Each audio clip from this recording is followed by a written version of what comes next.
अगर मैं आपसे कहूं कि राम अयोध्या में नहीं पैदा हुए थे तो आप भी यकीन नहीं मानेंगे, क्योंकि जिनके जन्म को लेकर सुप्रीम कोर्ट में बहस हुई हो, बाबरी मस्जिद को गिराया गया हो, फिर उनके जन्म के बारे में कैसे यकीन करेंगे। लेकिन मैं ये बिना सिर पैर की बात नहीं कर रहा, ना ये मेरी मनगढ़ंत बात है, बल्कि इतिहास ऐसा कह रहा है। राम का जन्म अयोध्या में नहीं बल्कि अफगानिस्तान के हेरात में हुआ था। राम के जन्म को लेकर कई लोगों ने कई दावे किए हैं। एक ताज़ा दावा तो उस वक्त ही किया गया जब अयोध्या में राम मंदिर को बनाने के लिए ज़मीनें खरीदने का सिलसिला चल रहा था।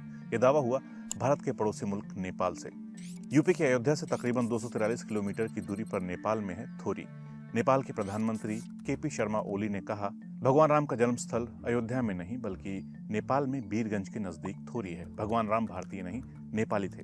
असली अयोध्या भारत में नहीं, नेपाल के बीरगंज में है ना कमाल की बात। जहां भारत में श्री राम का जन्म स्थल बाबरी मस्जिद को बताकर ढांचे को गिरा दिया, नेपाल का दावा हैरान करने वाला था।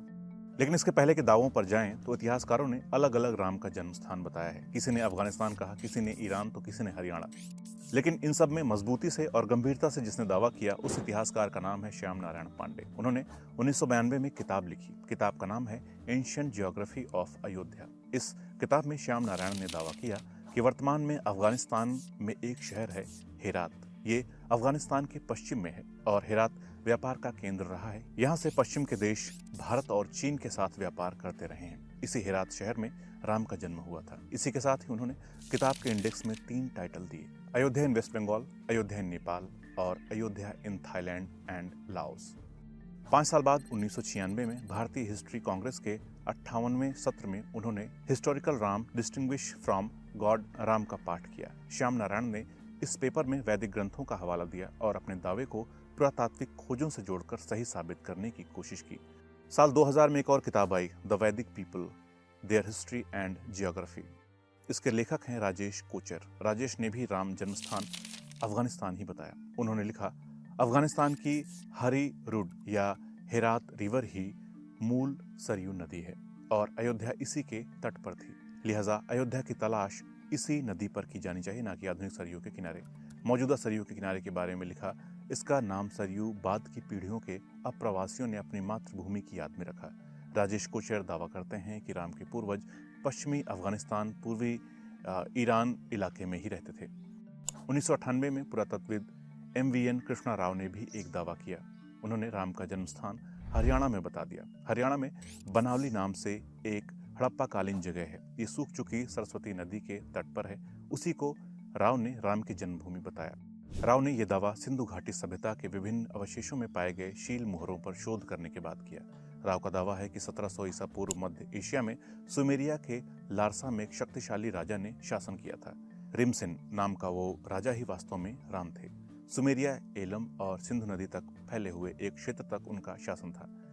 वो यही नहीं रुके, उन्होंने एक कदम आगे बढ़कर एक साहसिक टिप्पणी की। उन्होंने कहा, 1975 में प्रख्यात पुरातत्वविद ब्रजवासी लाल के नेतृत्व में अयोध्या क्षेत्र में एक खुदाई की गई। 1980 में इसे अचानक बंद कर दिया गया क्योंकि यहाँ कुछ भी नहीं मिला था। एक झटका साल 2015 में all India Muslim personal law board के अब्दुल रहीम कुरैशी ने दिया। उन्होंने एक पेपर में फैक्ट्स ऑफ अयोध्या एपिसोड प्रकाशित किया। इसमें दावा किया कि राम का जन्म पाकिस्तान के रहमान ढेरी में हुआ था। उन्होंने अपनी रिसर्च को साबित करने के लिए ASI के एक पूर्व अधिकारी जस्सू राम के लेखन का हवाला दिया। आखिर राम कहाँ पैदा हुए, इस बारे में जब फ्रंटलाइन ने एक इतिहासकार DN झा से सवाल किया तो उन्होंने जवाब दिया, जन्म स्थान शब्द किसी भी ग्रंथ में मौजूद नहीं है। स्कंद पुराण एक अनाकार ग्रंथ है और इसकी रचना 14वीं शताब्दी से लेकर 18वीं शताब्दी तक चली। सिर्फ 18वीं शताब्दी के अंतिम चरण में जन्मस्थान का जिक्र है। तो जन्मस्थान का विचार 19वीं सदी की उपज है। ये देखना अहम है कि पहले के काल में हमें अयोध्या से कोई मूर्ति नहीं मिली। यूपी के म्यूजियम में 2 या 3 कैटलॉग हैं, एक लखनऊ, एक इलाहाबाद और एक फैजाबाद यानी अयोध्या में। किसी भी कैटलॉग में राम का उल्लेख नहीं है। अब अहम सवाल आता है, तो क्या राम मंदिर तोड़कर बाबरी मस्जिद बनाई गई थी? इसका जवाब तो रामचरितमानस तक में नहीं मिलता। तुलसीदास का जीवन काल 1511 से लेकर 1623 तक रहा और मुगल बादशाह बाबर का जीवन काल 1483 से 1530 तक रहा। तुलसीदास ने राम और अयोध्या का सुंदर और जीवंत वर्णन किया है, लेकिन उन्होंने ये कहीं नहीं लिखा कि राम मंदिर को तोड़ा गया। साल 2009 में फ्रंटलाइन को दिए इंटरव्यू में इतिहासकार BN झा कहते हैं, बाबरी मस्जिद का निर्माण मुगल शासक बाबर के दौर में उनके सैन्य अफसर मीर बकी ने 1528-29 में कराया। आरएसएस से लेकर तमाम हिंदू संगठन तर्क देते रहे कि मस्जिद राम मंदिर को तोड़कर बनाई गई थी और राम का जन्म स्थान यही था। लेकिन सच ये है कि 1948-49 में गोविंद बल्लभ पंत संयुक्त प्रांत के सीएम थे और नेहरू पीएम।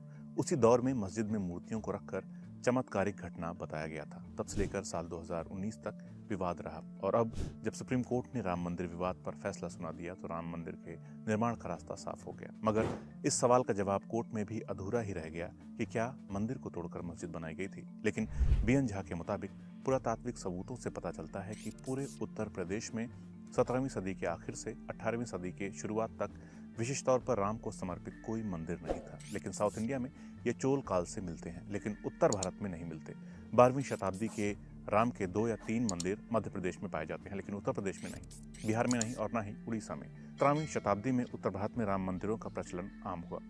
कैसा लगा आप लोगों को ये वीडियो और आप क्या सोचते हैं कि राम भगवान का जन्म कहाँ हुआ था? इस बारे में जो भी आप सोचते हैं वो कमेंट कर सकते हैं। मिलते हैं अगले एपिसोड में बहुत जल्द। नमस्कार।